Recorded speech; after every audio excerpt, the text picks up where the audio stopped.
أعوذ بالله من الشيطان الرجيم وما خلقت الجن والإنس إلا ليعبدون ما أريد منهم من رزق وما أريد أن يطعمون إن الله هو الرزاق ذو القوة المتين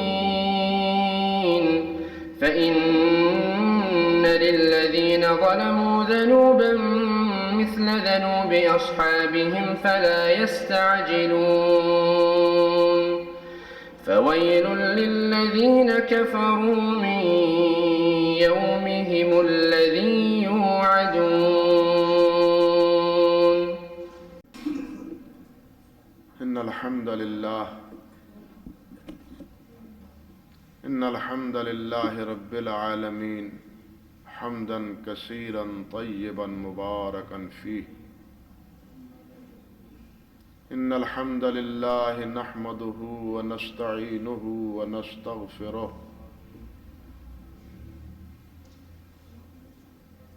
ونعوذ بالله من شرور أنفسنا ومن سيئات أعمالنا. من يهده الله فلا مضل له ومن يضلل فلا هادي له. وأشهد أن لا إله إلا الله وحده لا شريك له وأشهد أن محمدا عبده ورسوله. أما بعد فأعوذ بالله السميع العليم من الشيطان الرجيم من همزه ونفخه ونفثه. بسم الله الرحمن الرحيم. قل إن كان آباؤكم وأبناؤكم وإخوانكم وأزواجكم وعشيرتكم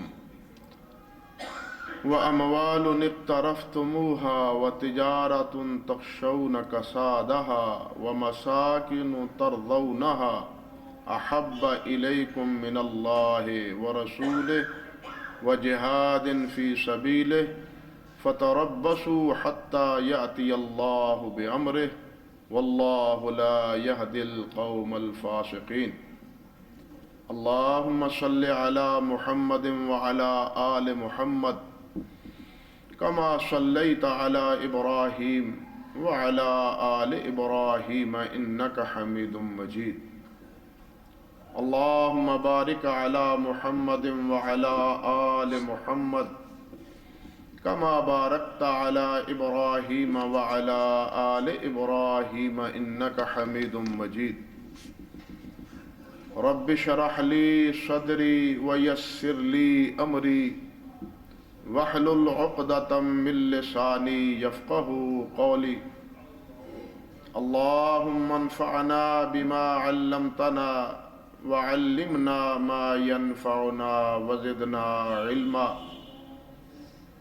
اللهم إنا نعوذ بك من علم لا ينفع ومن قلب لا يخشع ومن نفس لا تشبع ومن دعوات لا يستجاب لها.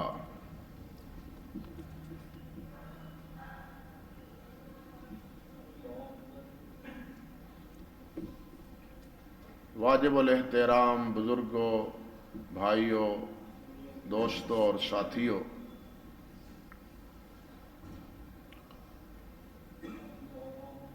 ہم سب کی نجات کا اور کامیابی کا ایک ہی ذریعہ ہے کہ ہم سید کائنات حضرت محمد الرسول اللہ صلی اللہ علیہ وسلم کے ساتھ وابستہ ہو جائیں.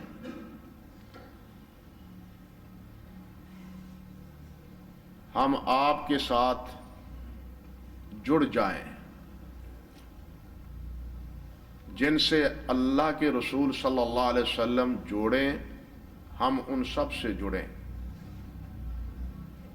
اور جن سے اللہ کے رسول توڑ دیں، ناتا چھوڑنے کا حکم فرمائیں، ہم ان کو چھوڑ دیں۔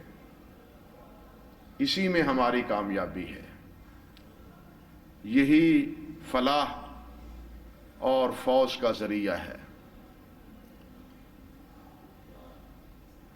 ہم تمام انبیاء کو مانتے ہیں، ان پر ایمان لاتے ہیں، اور یہ ہمارے ایمان کا حصہ ہے۔ اللہ رب العزت نے فرمایا ہے، آمن الرسول بما انزل الیہ من ربہ والمؤمنون کل آمن باللہ وملائکتہ وکتبہ ورسلہ لا نفرق بین احد من رسلہ،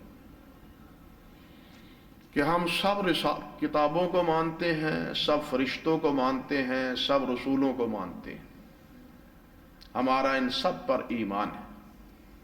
کسی ایک رسول کا انکار یہ کفر ہے، کسی ایک کتاب کا انکار کفر ہے، کسی ایک فرشتے کا انکار کفر ہے۔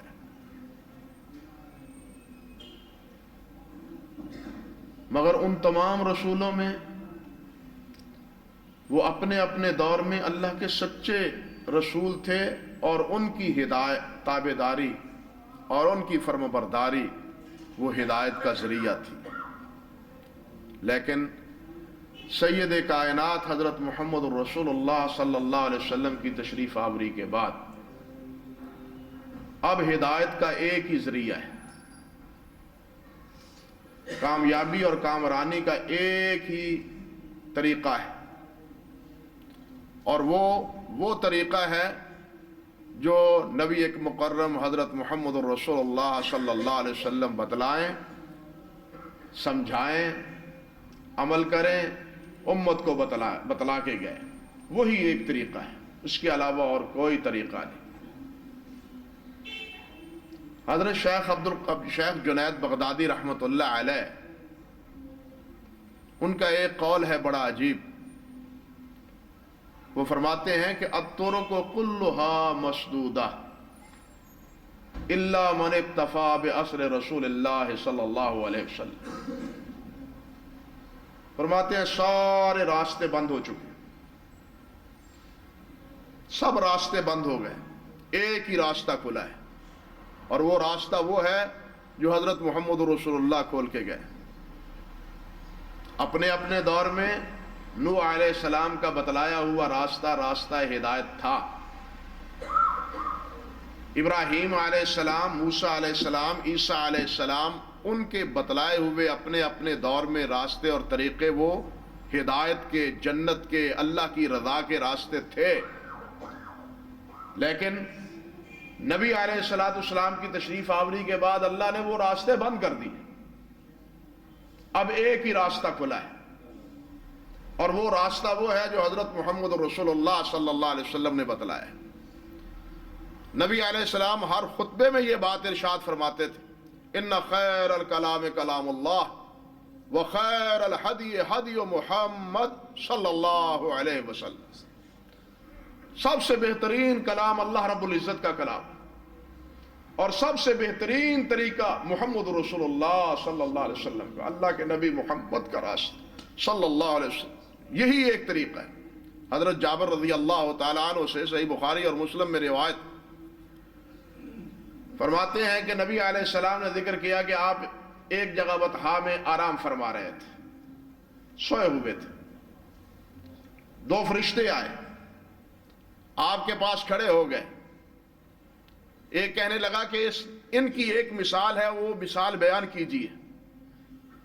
دوسرا فرشتہ کہنے لگا یہ تو سوئے ہوئے ہیں، مثال ہم بیان کریں، سنائیں تو کس کو سنائیں، کس کو بتلائیں؟ دوسرا فرشتہ کہنے لگا کہ ان کی آنکھ سوئی ہوئی ہے، دل بیدار ہے، دل جاگتا ہے، آپ بات کریں۔ آنکھ ان کی آرام کر رہی ہے، سو رہی۔ نبی علیہ السلام نے فرمایا، وہ فرشتہ کہتا ہے کہ مثال اس کی کیا ہے؟ مثال یوں ہے کہ ایک آدمی نے، ایک صاحب نے ایک باغ بنایا ہے، باغ میں دسترخوان وسیع پھیلایا ہے، اور ایک منادی کرنے والے کو دروازے پہ کھڑا کر دیا ہے مالک نے کہا کہ آواز دو کو لوگوں آؤ اس باغ میں داخل ہو جاؤ اور اللہ کا کھلا ہوا دسترخوان اس سے اپنا اپنا حصہ پالو. اب منادی کی آواز سن کے جو بات کو قبول کر لیتا ہے وہ جنت میں وہ باغ میں داخل ہو جاتا ہے اور وہاں پڑے ہوئے انواع و اقسام کے کھانے تناول کر لیتا ہے، کھا لیتا ہے. وہ فرشتہ کہتا ہے کہ اس کی وضاحت کیجیے، اور دوسرا فرشتہ کہتا ہے اس کی وضاحت یہ ہے کہ باغ وہ جنت ہے، داعی محمد رسول اللہ ہیں صلی اللہ علیہ وسلم، اور جنت میں سارا دسترخوان اللہ رب العزت کا بچھا ہوا ہے. اب محمد رسول اللہ صلی اللہ علیہ وسلم لوگوں کو بلائیں کہ لوگوں آؤ اللہ رب العزت کی جنت کو پالو اور اللہ رب العزت کے رزق کو، وافر رزق کو حاصل کر لو. جو محمد کی بات کو قبول کرے گا وہ جنت میں چلا جائے گا، جو محمد کی بات کو قبول نہیں کرے گا وہ جنت سے محروم رہے گا صلی اللہ علیہ وسلم. بلکہ ساتھ فرماتا ہے، کہتا ہے فرشتہ کہ محمد فرق بین الناس، کہ محمد صلی اللہ علیہ وسلم لوگوں کے درمیان فرق کرنے والے. کیا فرق کرنے والے؟ یہ مومن ہے، یہ کافر ہے، بلکہ یہ جائز ہے، یہ ناجائز ہے، یہ درست ہے، یہ غلط ہے. یعنی ہر چیز کی تفریق، ہر چیز کا معیار وہ کون ہے؟ حضرت محمد رسول اللہ صلی اللہ علیہ وسلم. آپ کو ماننے والا مومن ہے، مسلمان ہے. آپ کا انکار کرنے والا وہ سب انبیاء کا اقرار کرنے والا ہو، وہ مسلمان نہیں ہے. یعنی اب آپ کی نوعیت اور مقام کیا ہے، حیثیت کیا ہے کہ اب آپ کا انکار کرنے والا، اگرچہ سب انبیاء کو ماننے والا ہی کیوں نہ ہو، آپ کا انکار کرنے والا ہو، وہ ایماندار نہیں ہے، وہ جنت میں جائے گا نہیں. جنت میں اب وہی جائے گا، اللہ کی رضا وہی پائے گا، ایماندار وہی کہلائے گا جو محمد رسول اللہ صلی اللہ علیہ وسلم کو ماننے والا ہوگا، آپ کا تابعدار اور آپ کا فرما بردار ہوگا، وہ جنت میں جائے گا. ایک حدیث میں آتا ہے رسول اللہ صلی اللہ علیہ وسلم نے ارشاد فرمایا، کل امتی یدخلون الجنت الا من ابا. اللہ اکبر. فرمایا میری ساری امت جنت میں جائے گی، لیکن وہ جنت میں نہیں جائے گا جس نے جنت میں جانے سے انکار کر دیا. میں نہیں جاتا جنت میں، میری امت جائے گی جنت میں. صحابہ کرام رضوان اللہ علیہ اجمعین نے پوچھا وہ کون بد نصیب ہے جو جنت میں نہیں جانا چاہتا؟ کون بد نصیب ہے جو جنت میں نہیں جانا چاہتا؟ جنت کس کو نہیں بھاتی؟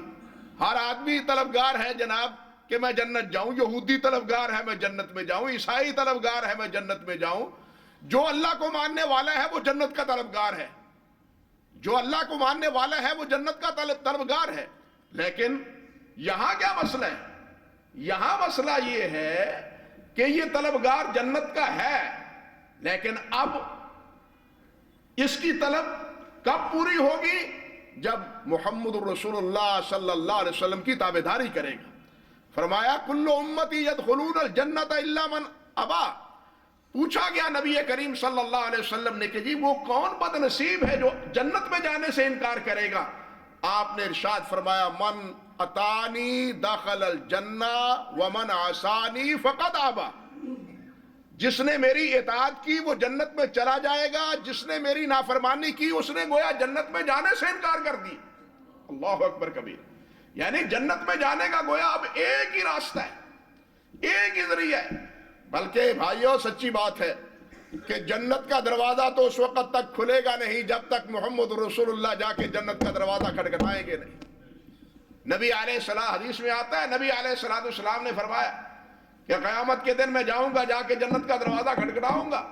فرشتہ پوچھے گا کہ کون؟ میں کہوں گا محمد صلی اللہ علیہ وسلم. فرشتہ جواب دے گا مجھے حکم ہی یہ تھا کہ جب محمد آئیں گے دروازہ پھر کھولنا ہے. دروازہ تو تب کھلے گا جب نبی علیہ السلام دروازہ کھلوائیں گے، اور جنت میں وہ جائے گا جو نبی کریم صلی اللہ علیہ وسلم کا اطاعت گزار، فرم بردار، تابعدار اور آپ سے تعلق رکھنے والا ہوگا. جس سے آپ جوڑیں گے اس سے جڑ جائے گا، جس سے آپ توڑیں گے اس سے یہ ٹوٹ جائے گا۔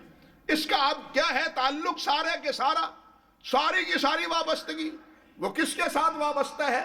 نبی کریم حضرت محمد رسول اللہ صلی اللہ علیہ وسلم کے ساتھ۔ لیکن یہاں ایک بات یاد رکھیے کہ اطاعت کی بات اپنی جگہ، مگر اطاعت میں بھی ایک شرط ہے۔ پہلے بات یہ سمجھیے کہ عبادت کیا ہے، عبادت کی تعریف کیا ہے۔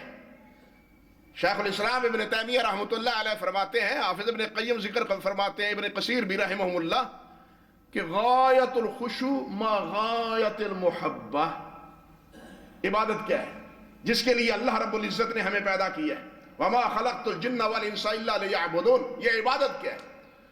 اللہ رب العزت کے سامنے انتہائی خشوع، انکساری، عاجزی، تواضع کا اظہار، اور اس خشوع اور تواضع میں اللہ کی محبت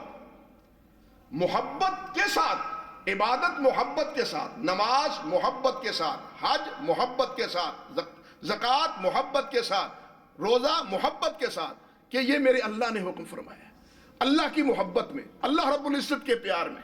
تو یہ خشوع کیا ہے، نماز کیا ہے، عبادت کیا ہے؟ غایت الخضوع، خشوع ما غایت المحب، انتہائی خشوع و خضوع اور انتہائی محبت۔ صرف سجدہ کر لینا، رکوع کر لینا، نماز کی شکل بنا لینا، کھڑے ہو جانا، بیٹھ جانا، ارکان پورے کر کے نماز سلام پھیر دینا، اس سے عبادت کی حقیقت کو ہم نہیں پائے۔ فریضہ ادا ہو گیا، لیکن وہ نماز جو اللہ کے قرب کا ذریعہ بنتی ہے اور اللہ کی رضا کا سبب بنتی ہے، ابھی اس سے یہ نمازی محروم ہے۔ یہ نمازی اس وقت اللہ کا قرب اور اللہ کی رضا پائے گا جس کو نبی علیہ السلام نے فرمایا المصلی یناجی ربہ، کہ نمازی اپنے رب سے مناجات کرتا ہے۔ یہ کیفیت اس کی تب ہوگی جب یہ انتہائی عاجزی اور انکساری اور محبت کے ملے جلے جذبات کے ساتھ عبادت کو اور نماز کو ادا کرے گا۔ اللہ ہمیں ایسا نمازی بنائے۔ اسی طرح اطاعت میں بھی شرط یہ ہے، دیکھیے اطاعت رسول اللہ صلی اللہ علیہ وسلم کی، اس میں شرط ہے کہ وہ اطاعت محبت کے ساتھ۔ یہود عیسائی اپنے منافق اطاعت کرتے تھے، نماز پڑھتے تھے، خرچ کرتے تھے، آپ کے حکم پہ جناب مال دیتے تھے، لیکن نبی علیہ السلام کی محبت سے خالی تھے، منافق ٹھہرے نا۔ یعنی محض اطاعت محبت کے بغیر ہو تو وہ اطاعت بھی کارگر نہیں ہے، اور اگر صرف محبت ہو اور اس میں اطاعت نہ ہو تو یہ بھی زندقت ہے اور یہ بھی گمراہی ہے۔ اطاعت مع المحبہ اور محبہ مع الاطاعت، یہ دونوں لازم ملزوم ہیں۔ انسان کہے کہ میں محبت کروں، بس مجھے پیار ہے، مجھے بڑی محبت ہے جناب، میرے دل میں بڑا جذبہ ہے، لیکن فرمانبرداری نہ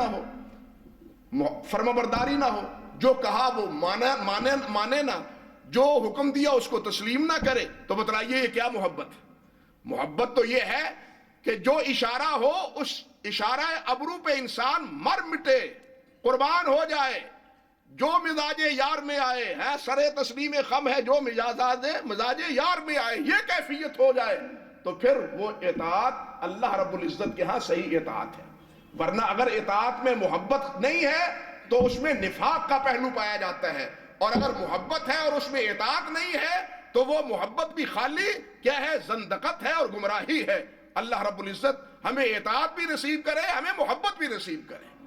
آپ دیکھیں کہ اللہ کے پیارے پیغمبر، اللہ رب العزت کے پیارے پیغمبر علیہ السلام نے خود یہ بات فرمائی، آپ یہ بات ارشاد فرمائیے کہ ایک جزوی چیز نہیں ہے رسول اللہ سے محبت یا اللہ رب العزت سے محبت، یہ ایک جزوی چیز نہیں ہے، بلکہ یہ ایمان کا لازمہ ہے، ضروری ہے ایمان کے لیے۔ اگر ہم ایمان رکھتے ہیں تو ایمان کے لیے ضروری ہے کہ اللہ کے رسول سے اور اللہ سے محبت بھی کریں۔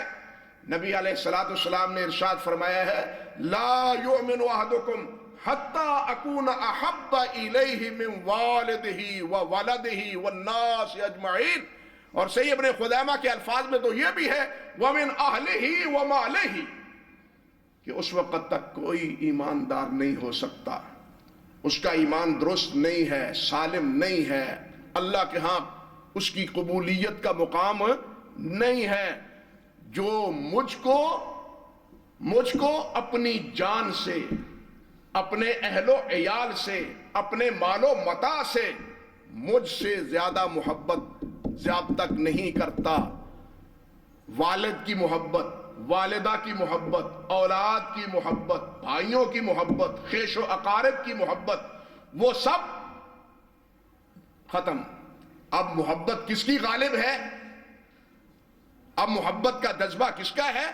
نبی کریم حضرت محمد رسول اللہ صلی اللہ علیہ وسلم۔ باپ کہے، اللہ کے رسول کچھ اور فرمائے، باپ کی بات قابل قبول نہیں ہے، قابل قبول محمد رسول اللہ کی بات۔ ترجیح اللہ کے رسول صلی اللہ علیہ وسلم کے فرمان کو ہے، آپ کے عمل کو ہے، کسی اور کے قول کو اور کسی اور کے عمل کو ترجیح نہیں ہے۔ کسی کا عمل، کسی کا قول وہ باعث ترجیح نہیں ہے اللہ کے رسول صلی اللہ علیہ وسلم کے عمل کے مقابلے۔ اسی طرح نبی کریم صلی اللہ علیہ وسلم نے جب یہ بات ارشاد فرمائی تو حضرت عمر فاروق رضی اللہ تعالی عنہ عرض کرتے ہیں کہ حضور سچی بات ہے، ایک اپنی کمزوری کا اظہار کہے بغیر نہیں رہ سکتا، بات اپنی سچی سچی کرتا ہوں۔ ہمارے طرح تو وہ تھے نہ تھے صحابہ اکرام، ہماری طرح کے تو نہ تھے، جو دل میں تھا وہی ان کی زبان میں تھا۔ صحابہ انہوں نے ایک مسئلہ عرض کیا، اپنی ایک شکایت اور شکوہ عرض کیا۔ وہ کیا؟ وہ کہتے ہیں حضور لَأَنْتَ يَا رسول اللہ أَحَبُّ إِلَيَّ مِنْ كُلِّ شَيْءٍ إِلَّا نَفْسِي۔ حضور مجھے آپ سے بڑی محبت ہے، بڑی محبت، ہر چیز سے آپ کو مقدم جانتا ہوں، باپ سے آپ کو مقدم، باپ سے آپ کو مقدم، بیٹوں سے مقدم، سب چیز سے آپ کو مقدم، لیکن الا نفسی، میں میرا دل جو ہے نا، میری جان، یہ بہرحال ایک بڑا مشکل مسئلہ ہے، میں اپنی جان سے بڑی محبت کرتا ہوں۔ نبی علیہ السلام نے فرمایا لا والذی نفسی بیدہ حتی اکون احب الیک من نفسک، مجھے اس اللہ کی قسم جس کے ہاتھ میں محمد کی جان ہے، اس وقت تک تم مومن نہیں ہو سکتے جس وقت تک اپنی جان سے بھی مجھے زیادہ پیارا نہ سمجھو، مجھ سے زیادہ محبت نہ کرو۔ جب یہ وارننگ سنی تو حضرت عمر فاروق رضی اللہ تعالی عنہ عرض کرتے ہیں فقال عمر الان واللہ احب الی من نفسی، کہنے لگے جناب اب میں اللہ کی قسم اپنے جان سے بھی آپ کو عزیز تر سمجھتا ہوں۔ فرمایا الان یا عمر ایمان کی بات اب بنی ہے، بات ایمان کی اب ہوئی ہے، پہلے نہیں تھی۔ اب اندازہ کیجئے کہ ہم کہاں بیٹھے، ہماری پوزیشن اور ہماری نوعیت کیا ہے۔ ہم ایک جملے پہ، فرمان پہ اور آپ کی ایک سنت کو کس طرح معاذ اللہ ثم استغفر اللہ حقیر سمجھ کے، اور یہ کہہ کے کہ یہ سنت تو ہے اور یہ کوئی فرض ہے، اللہ اکبر کبیرہ انا للہ و انا الیہ راجعون۔ آپ دیکھیں نبی علیہ السلام نے فرمایا اذا امرتکم بشیء فاتوا بہ ما استطعتم، جب میں کسی چیز کا حکم دوں حسب استطاعت اس پہ عمل کرو۔ یہ نہیں، یہ جو تقسیم ہے کہ جی یہ فرض ہے، یہ سنت ہے، یہ مستحب ہے، معاذ اللہ معذرت کے ساتھ علماء تشریف فرما ہے، معذرت سے عرض کرتا ہوں کہ اس تقسیم کو اگر عمل کی دنیا میں سامنے رکھیں تو ہمیں سنت کی اہمیت وہی ختم ہمارے نزدیک ہو جاتی۔ کتنی سنتیں ہیں، بلکہ ان سنتوں کا درجہ وجوب سے بھی بڑا ہوا ہے، فرض کے قریب ہے، اور ہم سمجھتے ہوئے ہیں کہ یہ سنت ہے، سنت سمجھ کے ہم نے نبی علیہ السلام کی اسوہ کو، آپ کی سنت کو، آپ کی وضع کو، آپ کی قطع کو جناب بالکل خیر بات کہہ دیا ہے، اور اس کے باوجود بھی نبی علیہ السلام سے بڑی محبت ہے ہمیں، نبی علیہ السلام سے بڑا پیار ہے ہمیں۔ لیکن شیطان نے یہ وہ جی مولوی صاحب سنت ہی ہے نا، فرض تو نہیں ہے نا جی۔ اب آپ اندازہ کریں کہ یہ سنت کا استخفاف نہیں ہے، سنت کو حقیر نہیں سمجھا ہم نے، سنت کو معمولی نہیں سمجھا۔ میرے بھائیو اللہ کے رسول کا عمل کو معمولی ہے۔ اللہ نے فرمایا ہے لَقَدْ كَانَ لَكُمْ فِي رَسُولِ اللَّهِ أُسْوَةٌ حَسَنَةٌ، جس کو اللہ اسوہ حسنہ کہے ہم اس کو معمولی سے کہیں، بتلائیے ہمارے ایمان کی کیا نوعیت ہے۔ جس کو اللہ اسوہ حسنہ فرما دے لَقَدْ كَانَ لَكُمْ فِي رَسُولِ اللَّهِ أُسْوَةٌ حَسَنَةٌ، اور ہم اس کو حقیر سمجھ کے، صرف سنت سمجھ کے ایک عمل سمجھ کے نظر انداز کر دیں، بتلائیے ہمارے ایمان کی کیفیت کیا ہے۔ اللہ ہی ہمیں سمجھ عطا فرمائے اور اللہ ہمیں نظر ثانی کی توفیق دے اپنے اعمال پر اور اپنے اقوال پر اور اپنی جناب جذبات پر۔ تو خیر عرض کر رہا تھا کہ نبی کریم صلی اللہ علیہ وسلم نے فرمایا کہ اس وقت تک تم ایماندار نہیں ہو سکتے جس وقت تک تم ہر چیز سے مجھے مقدم نہ سمجھو۔ یہ ایک جزوی چیز نہیں ہے بلکہ لازمہ ایمان ہے۔ حضرت انس فرماتے ہیں رضی اللہ تعالی عنہ، رضی اللہ تعالی عنہ، خادم رسول اللہ صلی اللہ علیہ وسلم، بچپن میں ہی چھوٹی عمر تھی، والدہ نے لا کے نبی علیہ السلام کی گود میں ڈال دیا۔ حضور آپ کی خدمت کے لیے آپ کا خدمت گزار حاضر ہیں، ان کو میں آپ کی خدمت کے لیے وقف کرتی ہوں۔ ساری زندگی نبی علیہ السلام کی خدمت کی، اور آپ کے جو صحابہ کے اوصاف ہیں ان میں انس رضی اللہ تعالیٰ عنہ کا وصف وہ کیا ہے؟ انس بن مالک خادم رسول اللہ صلی اللہ علیہ وسلم، یہ اللہ کے رسول کے خادم۔ یہ کیا بیان کرتے ہیں؟ فرماتے ہیں کہ رسول اللہ صلی اللہ علیہ وسلم نے ارشاد فرمایا کہ سلاسن، صحیح بخاری کی روایت ہے، سلاسن من کن فیہ وجد حلاوت الایمان، جس آدمی میں تین چیزیں پائی جائیں اس نے ایمان کی مٹھاس پالی۔ اللہ اکبر، اس نے ایمان کی مٹھاس پالی، اس نے ایمان کا ذائقہ چکھ لیا، اس کو ایمان کا لطف آ گیا۔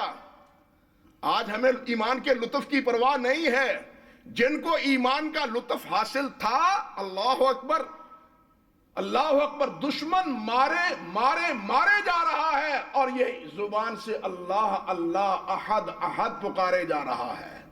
جن کو ایمان کی مٹھاس محسوس ہو گئی تھی، ایمان کی لذت سے سرشار تھے، وہ مارے کھا کے بھی، اپنے چیتھڑے کروا کے بھی، اپنی بوٹیاں نچوا کے بھی ان کی زبان سے اللہ نہیں چھوٹا، احد کا لفظ نہیں چھوٹا، اللہ اور اللہ کے رسول نہیں چھوٹے۔ ہر مار ہر تکلیف برداشت کر لی لیکن اللہ اور اللہ کے رسول کے ساتھ جدائی گوارا نہیں کی۔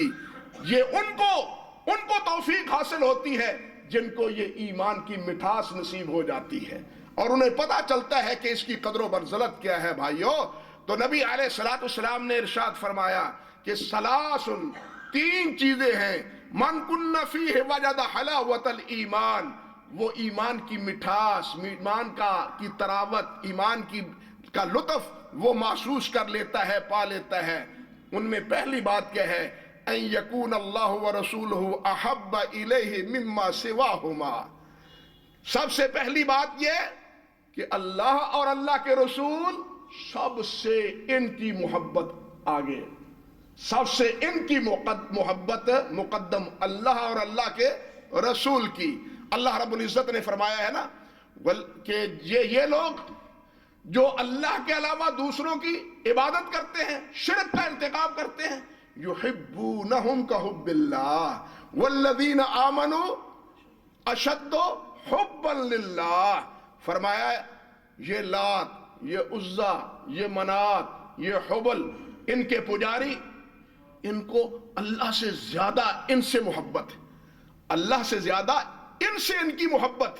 لیکن والذین آمنوا، لیکن جو ایمان والے ہیں، اشد حبا للہ، ان کے دلوں میں سب سے زیادہ محبت کس کی ہے؟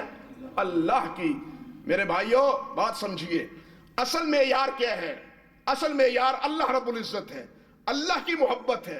اللہ نے آگے جس سے محبت کا حکم دیا ہے اس سے محبت ہے، یعنی ہم نے تو قضیہ ہی الٹ دیا، نتیجہ ہی عکس کر دیا، ہم نے بات کو ہی الٹا رنگ دے دیا۔ اصل رنگ کیا ہے؟ اصل بنیاد کیا ہے ایمان کی؟ وہ اللہ رب العزت ہے۔ اصل چیز کیا ہے؟ محبت وہ مقدم سب سے کیا ہے؟ اللہ رب العزت کی ہے۔ پھر اللہ رب العزت کے ساتھ ایمان کا تقاضا ہے، اللہ نے فرمایا اس کو بھی مانو، یہ بھی میری کتاب ہے، یہ میرا رسول ہے، اس کتاب کو مانو، رسول کو مانو۔ یہ اللہ نے فرمایا، ہم نے اللہ کو مانا ہے، اب اللہ کی بات یہ ہے ہم اس کو مانیں۔ اللہ سے محبت ہے، اللہ نے فرمایا میرے نبی سے محبت کرو، اللہ کی اطاعت کی، اللہ نے فرمایا میرے نبی کی اطاعت کرو صلی اللہ علیہ وسلم۔ جس چیز کو اللہ رب العزت نے انتخاب فرمایا ہے، اب آگے اسی کا تعلق اور اسی کی مناسبت۔ فرمایا کہ جو سب سے پہلے ایماندار ہے اس کی سب سے بڑی محبت کس کی ہوتی ہے؟ اللہ رب العزت۔ ایک حدیث میں ہے ترمذی کی، اس میں ضعف ہے لیکن مانوی طور پہ وہ روایت درست ہے.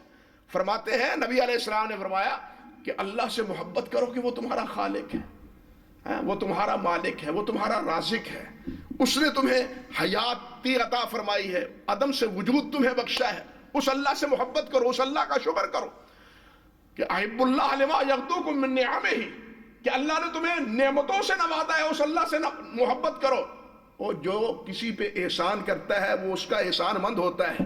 وہ اللہ نے تو ان تعدوا نعمت اللہ لا تحصوها، اللہ کی نعمتیں تو بے شمار ہیں، پھر اس سے محبت کیوں نہ ہو، پھر اس اللہ سے محبت کیوں نہ ہو جس کی نعمتیں بے شمار ہو. تو اللہ سے محبت کرو. اور پھر نبی علیہ السلام وَأَحِبُّونِي لِحُبِّ اللَّهِ وَأَحِبُّونِي لِحُبِّ اللَّهِ، میرے ساتھ محبت کرو اللہ کی محبت کی وجہ سے، کہ اللہ سے محبت ہے. اب میرے ساتھ محبت کس تناظر میں ہے کہ اللہ سے محبت کی وجہ سے. ہم نے قضیہ الٹ دیا، ہم نے محبت کی نوعیت ہی بدل دی.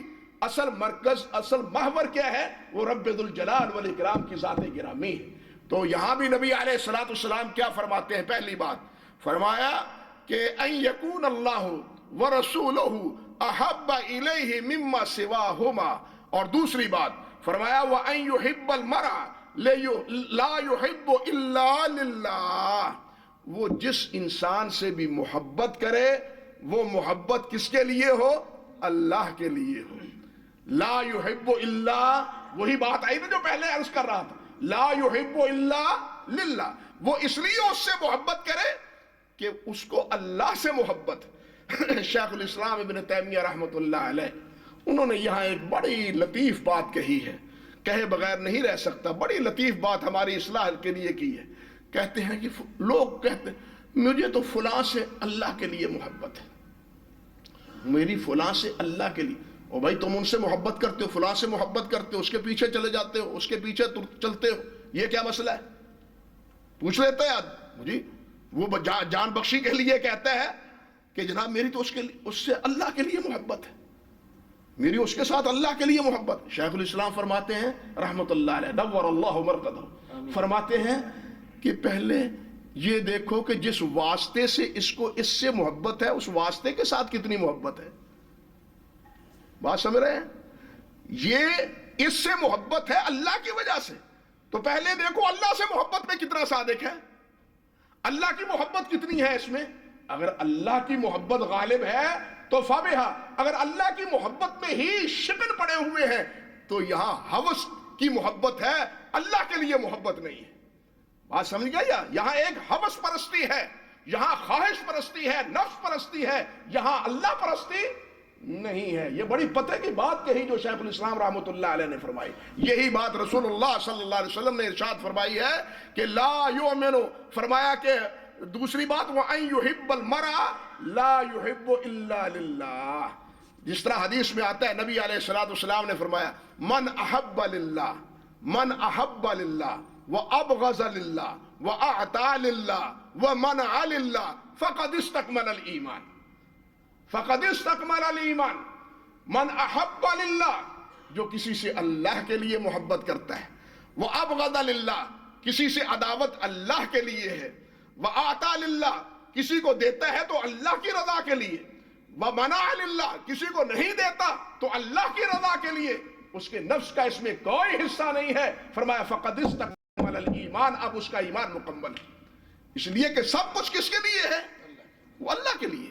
سب کچھ اللہ کے لیے. مومن کا، مسلمان کا سب کچھ کس کے لیے ہے؟ اپنے اللہ کے لیے، رب ذوالجلال والاکرام کے لیے. تیسری بات رسول اللہ صلی اللہ علیہ وسلم نے فرمائی وَأَن يَكْرَهَ أَن يَعُودَ فِي الْكُفْرِ كَمَا يَكْرَهُ أَن يُقْذَفَ فِي النَّارِ. وہ مکروہ، ناپسند کرتا ہے، برا جانتا ہے، وہ برا جانتا ہے کہ ایمان اور اسلام کا دامن چھوڑ کے کفر کو اختیار کر لے. جس طرح وہ ناپسند سمجھتا ہے کہ میں جہنم کا ایندھن بنوں، آگ میں جل جاؤں، جس طرح اس کو ناپسند کرتا ہے، اسی طرح وہ یہ نہیں برداشت کرتا، نہیں چاہتا کہ میں ایمان کا دامن چھوڑ کے کفر کو اختیار کر لوں.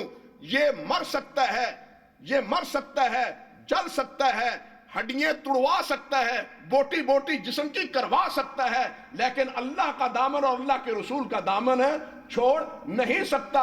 جس طرح رسول اللہ نے فرمایا ہے صلی اللہ علیہ وسلم، لا تشرک باللہ ان قتلت او حرقت، جل جاؤ، جلنا قبول کر لو، مرنا قبول کر لو، لیکن اللہ کے ساتھ کسی کو شریک نہ بناؤ، لیکن اللہ کے ساتھ کسی کو شریک نہ بناؤ۔ یہی بات اللہ کے رسول صلی اللہ علیہ وسلم نے یہاں ارشاد فرمائی ہے۔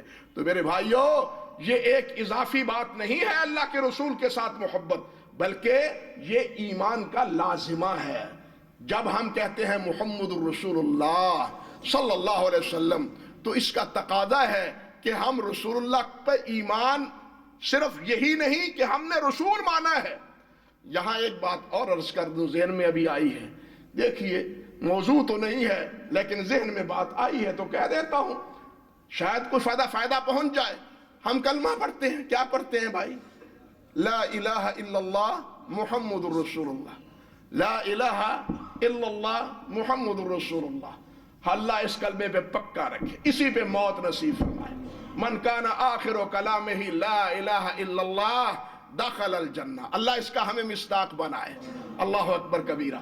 تو یہ لا الہ الا اللہ محمد الرسول اللہ، علماء آپ نے سنا ہوگا اکثر کہتے کیا ہیں، بات ان کی غلط نہیں ہے، درست ہے، کہتے ہیں ایک میں توحید ہے، دوسری میں رسالت ہے۔ ایک میں توحید ہے، لا الہ الا اللہ میں توحید ہے، اور محمد رسول اللہ میں کیا ہے؟ رسالت ہے۔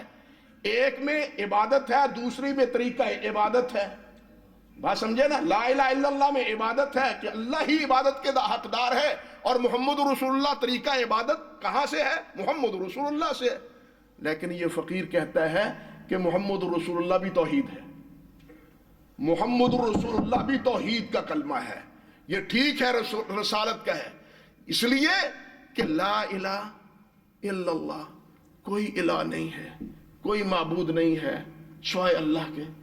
اچھا جی، کوئی معبود نہیں ہے، کوئی الہ نہیں ہے، کوئی حاجت روا نہیں ہے، کوئی مشکل کشا نہیں ہے، تو اللہ کے محمد صلی اللہ علیہ وسلم ان کا تو بڑا مرتبہ ہے، بڑا مقام ہے۔ اور کہنے والے کہہ دیتے ہیں جی زمین و آسمان تو بنایا ہی آپ کی وجہ سے، زمین و آسمان تو بنا ہی آپ کی وجہ سے، تو وہ بھی جواب آتا ہے کہ وہ بھی نہیں، وہ بھی اللہ کے رسول ہیں، الہ نہیں ہیں۔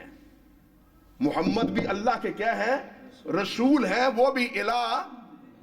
جب رسول محمد الہ نہیں ہے تو پھر اور کون الہ ہو سکتا ہے؟ بات سمجھے یا نہیں؟ جب محمد صلی اللہ علیہ وسلم الہ نہیں ہے، وہ الہ کے رسول ہیں، وہ اللہ کے کیا ہیں؟ رسول ہیں، وہ الہ نہیں ہے، تو پھر کوئی اور معبود ہو سکتا ہے؟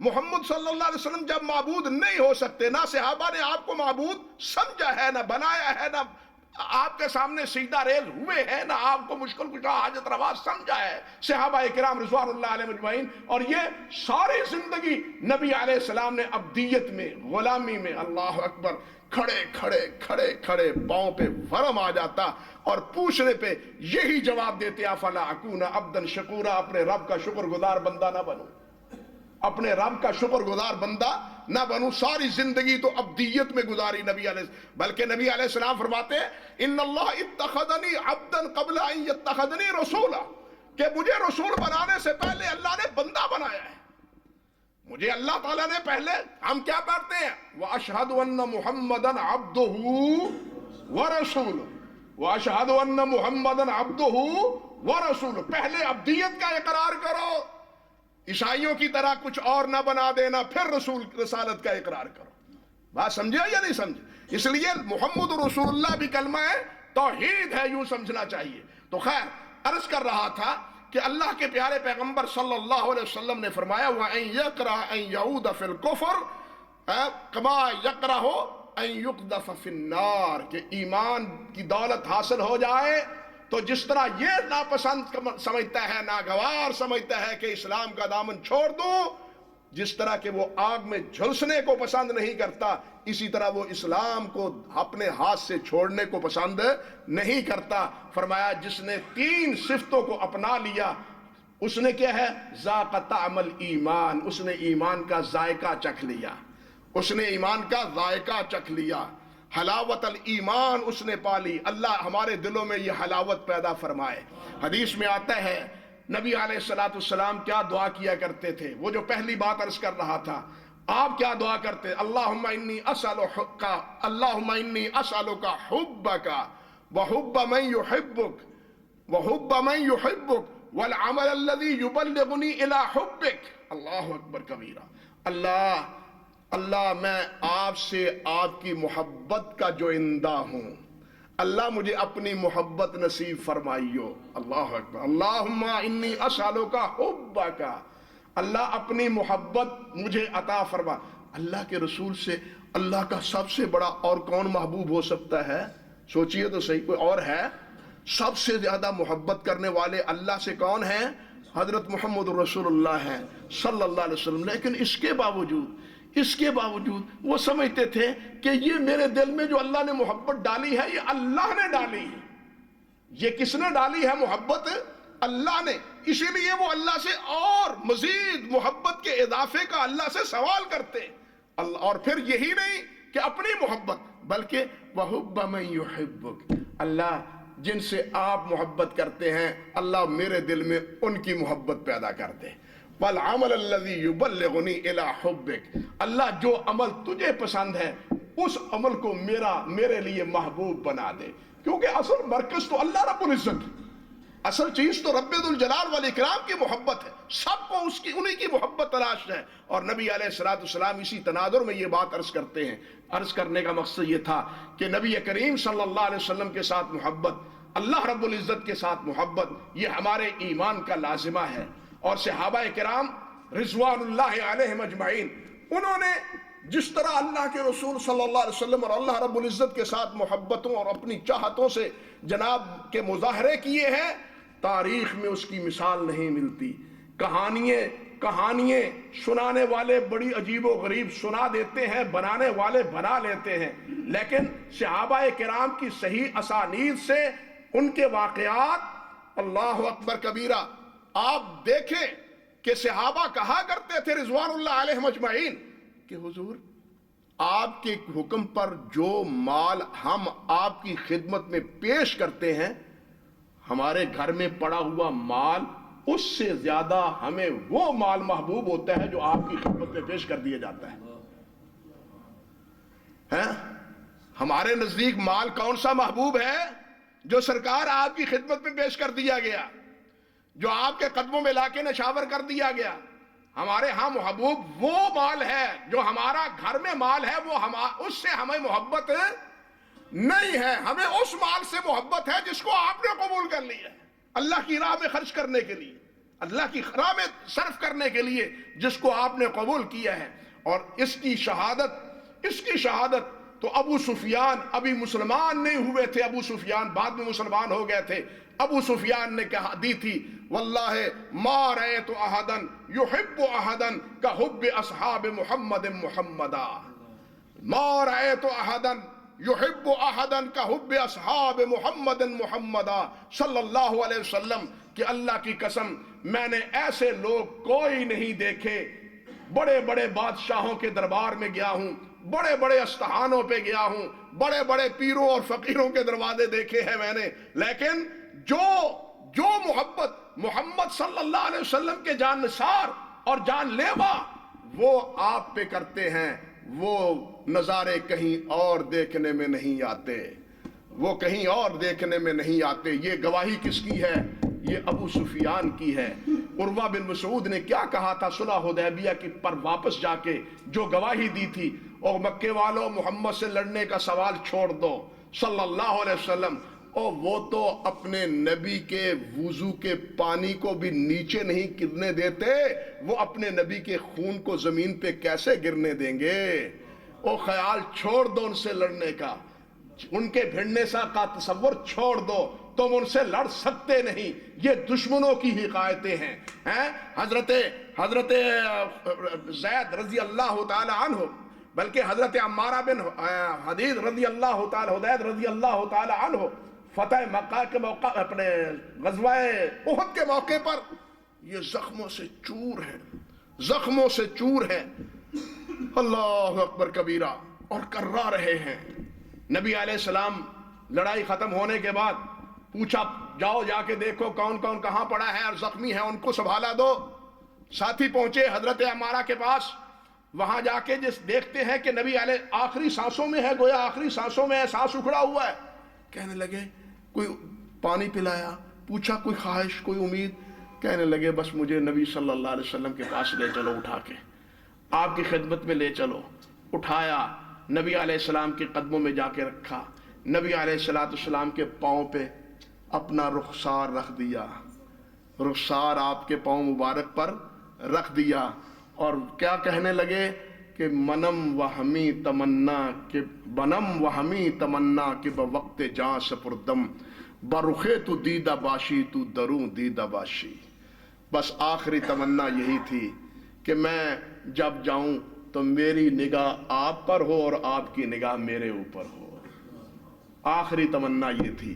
وہ کسی اردو کے شاعر نے یہی بات کہی ہے، نکل جائے جاں تیرے قدموں کے نیچے، یہی دل کی حسرت یہی آرزو ہے، یہی آرزو ہے، یہی دل کی حسرت۔ یہ تھی ان کی محبتیں، یہ تھی ان کی چاہتیں نبی کریم حضرت محمد رسول اللہ صلی اللہ علیہ وسلم۔ حضرت سلمہ بن محبق رضی اللہ تعالی عنہ، آپ اندازہ کریں غزوہ حنین کے موقع پہ تیر چلا رہے ہیں، اور اسی موقع پہ ان کو کان میں ایک بات کہتا ہے، تمہیں مبارک ہو، اللہ نے تمہیں بیٹا دیا ہے، اللہ نے تمہیں بیٹا دیا ہے۔ حافظ ابن حجر رحمۃ اللہ علیہ نے الصحابہ میں ذکر کیا ہے، تمہیں مبارک کرو ہو کہ جناب اللہ نے تمہیں بیٹا دیا ہے۔ تو وہ سلمہ کیا کہتے ہیں؟ اللہ اکبر، السہم ارمی بہی عن رسول اللہ صلی اللہ علیہ وسلم احب الیہ۔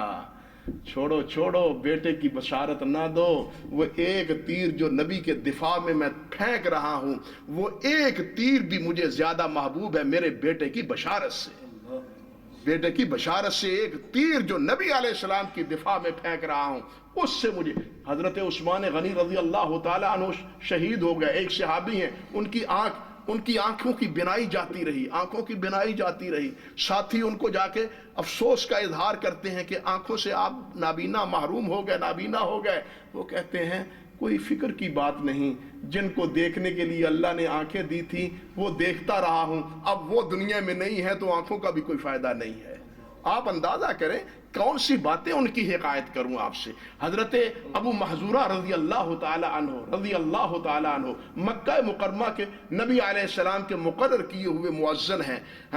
علامہ اپنے بغوی رحمۃ اللہ علیہ نے موجم الصحابہ میں انہی کے ترجمے میں ذکر کیا ہے کہ ان کے بال کچھ لمبے تھے کچھ لمبے تھے۔ نبی علیہ السلام نے جب پیار سے بلایا تھا آپ کو تو آپ کے سر مبارک پر، آپ کے سر پر اپنا دست مبارک رکھا۔ اب ابو محذورہ کی کیفیت کیا ہے؟ ابو محذورہ کیا کرتے ہیں؟ بال منا دیتے ہیں، جہاں محبوب کا ہاتھ پڑا تھا وہ بال بڑے ہوئے ہیں۔ پوچھا یہ بال کیوں بڑے ہیں؟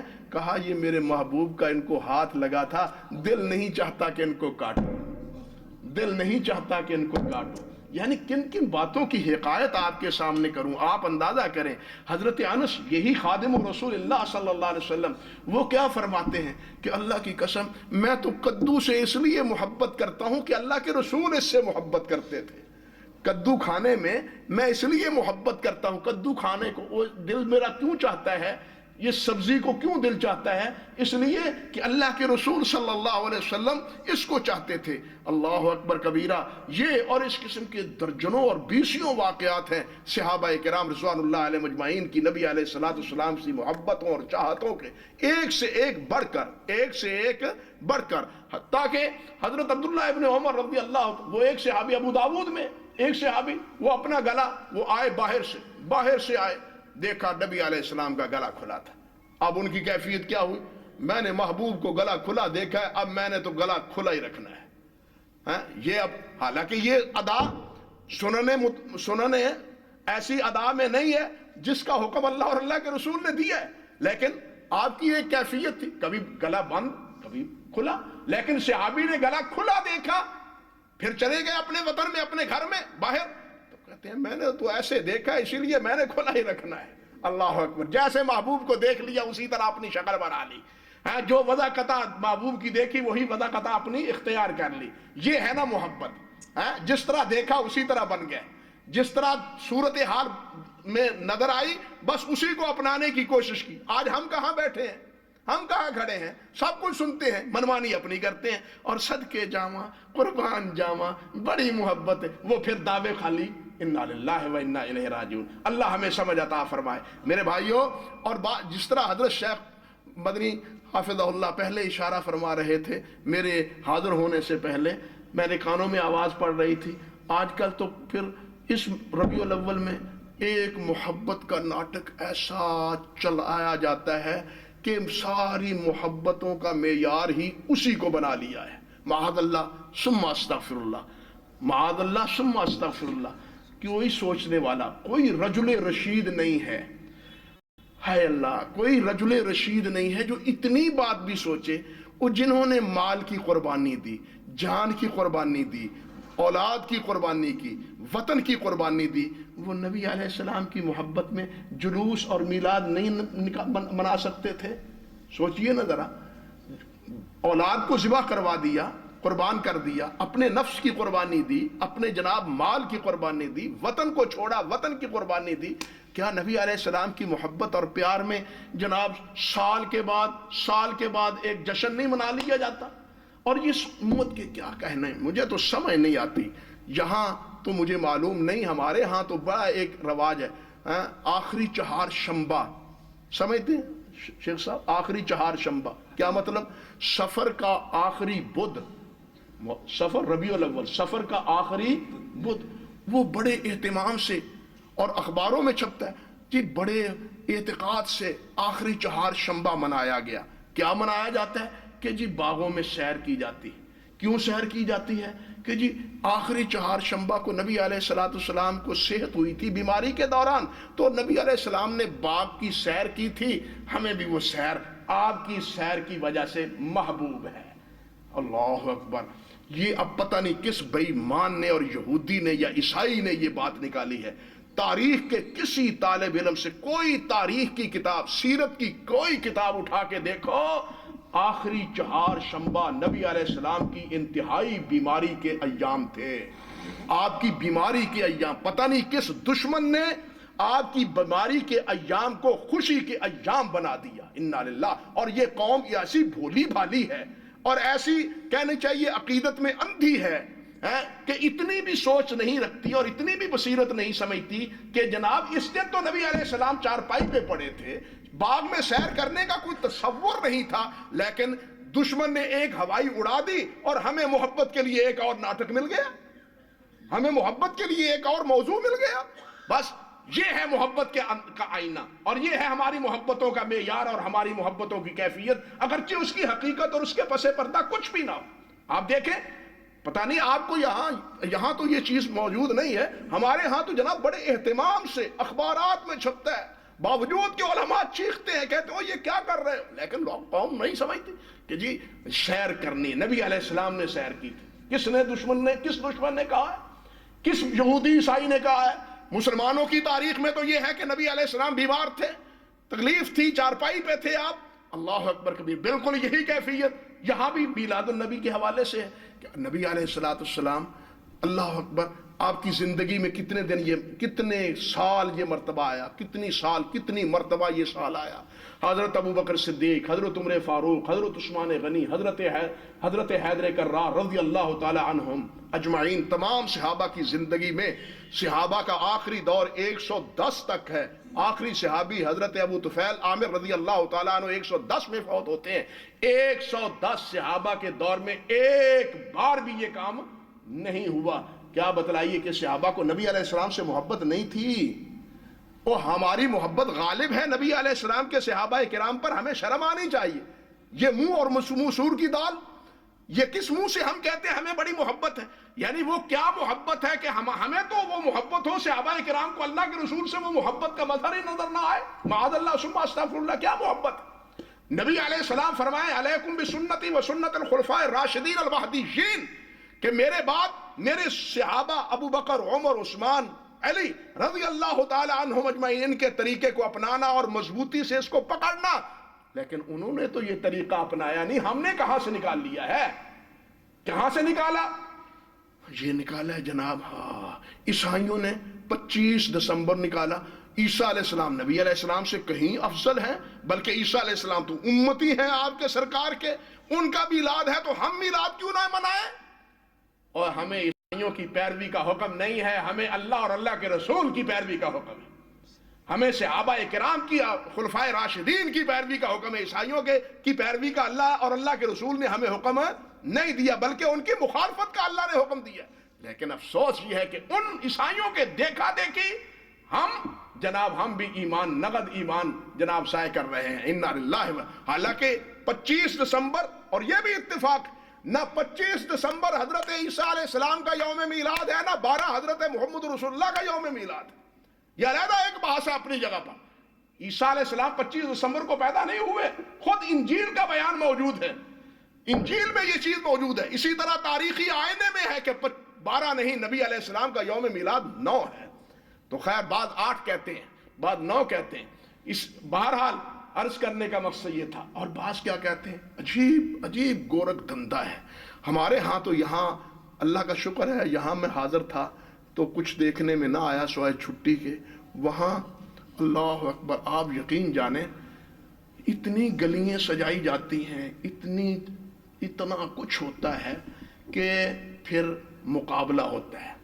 فلاں محلہ، فلاں گلی، فلاں گھوڑا، فلاں اونٹ، فلاں ریڑا کس کا زیادہ سجا ہوا تھا، اور جس کی زیادہ سجاوٹ ہے اس کو انعام، 1 لاکھ انعام، 50,000 انعام، 20,000 انعام، درجہ بدرجہ یہ انعامات دیے جاتے ہیں.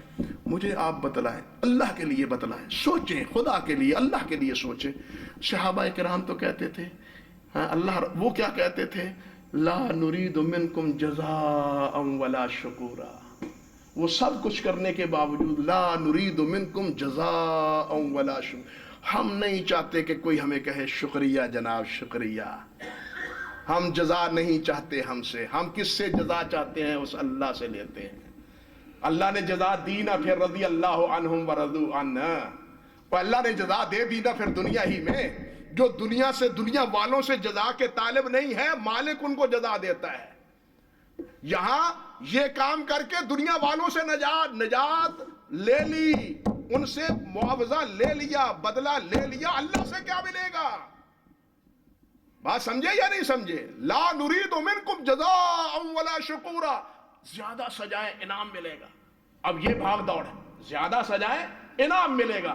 یہ انعام تو مل گیا، لیکن اس کا دین کے ساتھ، ثواب کے ساتھ، رضا کے ساتھ کوئی تعلق نہ رہا. کیونکہ یہ سب کچھ کس لیے ہے؟ انما الاعمال بالنیات. فرسٹ آنے میں، سیکنڈ آنے میں، تھرڈ آنے میں. انا للہ و انا الیہ راجعون.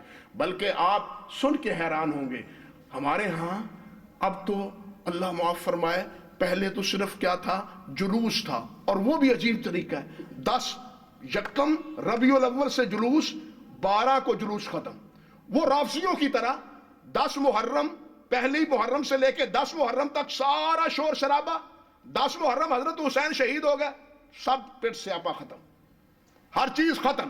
یہاں بھی کیا ہے، نبی علیہ الصلوۃ والسلام 12 کو بقول ان کے ولادت، اب یکم ربیع الاول سے کیا ہے جناب، گلیاں سجائی جا رہی ہیں.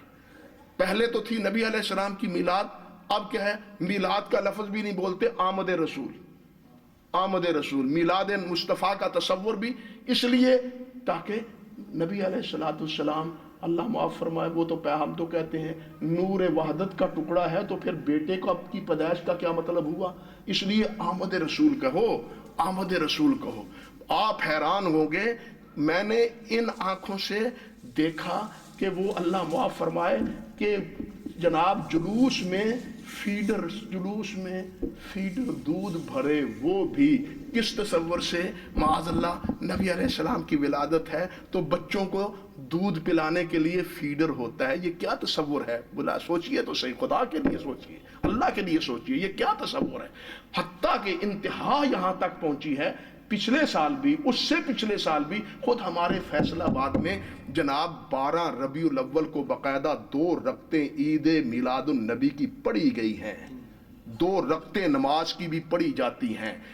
ایک طرف آپ اندازہ کریں قرآن نے لیلۃ القدر کہا ہے، لیلۃ القدر کہا ہے، یہ کہتے ہیں کہ لیلۃ المیلاد ہے اور یہ لیلۃ المیلاد لیلۃ القدر سے افضل ہے۔ انا للہ و کہاں تک پہنچیں گے ہم؟ سوچئے ہم کہاں پہنچیں گے؟ اللہ نے فرمایا خیر من الف شہر وما ادراک ما لیلۃ القدر، لیلۃ القدر خیر من الف شہر۔ اللہ یہ فرمائے ہمارا اللہ پہ ایمان، اللہ کے قرآن پہ ایمان، اللہ کے نبی پہ ایمان، لیکن پھر یہ کہیں کہ لیلۃ المیلاد لیلۃ القدر سے افضل؟ کیا ایمان ہے ہمارا؟ ایمانداری سے بتلائیے، سوچئے یہ ایمان ہے؟ محبت کے تقاضے یوں پورے ہوتے ہیں۔ اللہ ایسی محبتوں سے ہمیں محفوظ رکھے، سچی محبتیں جس کے تہ میں عمل ہے، جس کے تہ میں محبت ہے، جس کی تہ میں ایک پیار ہے، جس کی تہ میں ایک اخلاص ہے، جس کی تہ میں للہیت ہے، وہ عمل اور وہ اطاعت ہمیں نصیب فرمائے۔ وآخر دعوانا ان الحمدللہ رب العالمین۔ باقی باتیں تو بہت ہیں میلاد کے حوالے سے، بلکہ اسی باتوں پہ اکتفا کرتا ہوں۔ اقول قولی ھذا استغفر اللہ لی ولکم ولسائر المسلمین۔